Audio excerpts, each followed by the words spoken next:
Well, how you doing? Mr. DJ back on the countdown. WSGN's Top 40 playlist, the week of September 30th, 1966.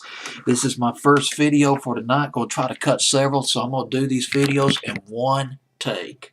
Guaranteed, one take. If I do them in one take, I get a lot more done. At number 29, WSGN survey, September 30th, 1966. First hit record by Lou Rawls. Love is a hurting thing. And boy, I just get the goosebumps when I listen to this record, particularly the piano. The piano just comes right at you, and there's Lou Rawls. Lou Rawls had a fantastic voice. Not only that, sometimes he would half sing and half speak. He did it in this song. He would do it again in another one of his big hits, Natural Man, which came out in 1971. That was one of his trademarks. Lou Rawls, but here's the thing about Lou Rawls, he was almost dropped. There was talk.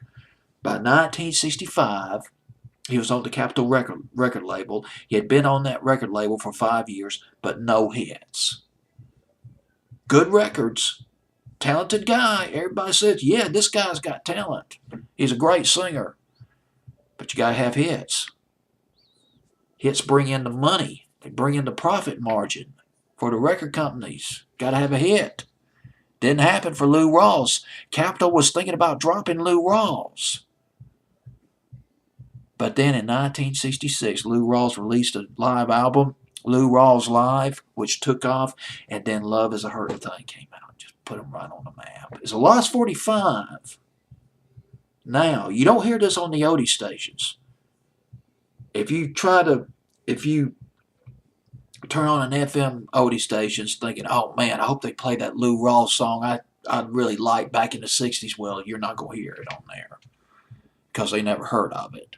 I'm just going to tell you right now, straight to your face. Lou Rawls, Love is a Hurting Thing, went to number 13 on the pop charts, but it was number 1 on R&B.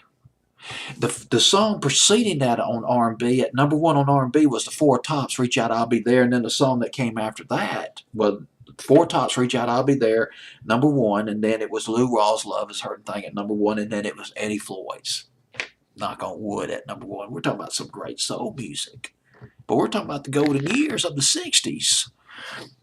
And I tell you what, Lou Rawls, at the end of 1966, Lou Rawls was all about this.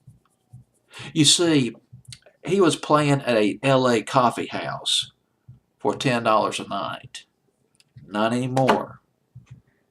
When 1966 and 66 came to an end, Lou Rawls was asking for $5,000 per concert. $5,000 plus, if the concert grossed over $10,000, he wanted and got 50% of that. He was a rich man. A miraculous turnaround for a guy who was almost dropped by his record label and commanding all these mega bucks scarcely a year later. Such are the rise and falls of fortunes in the entertainment industry. Lou Rawls, oh, one other thing. A lot of great session musicians played on this record. One of them, a drummer named Earl Palmer. Earl Palmer played on a lot of Fats Domino's hits back in the 50s, and he knew Lou Rawls. They hung out, they played together. Earl Palmer, Earl Rawls, and Lou Rawls did back in the 50s. Here he is, Lou Rawls. Love is a hurting thing. So that sweet soul music, man, I love it. Check out the piano. It just, God, just like a waterfall. It just washes all over you. Lou Rawls on WSGN's Top 40 playlist. 1966. Go.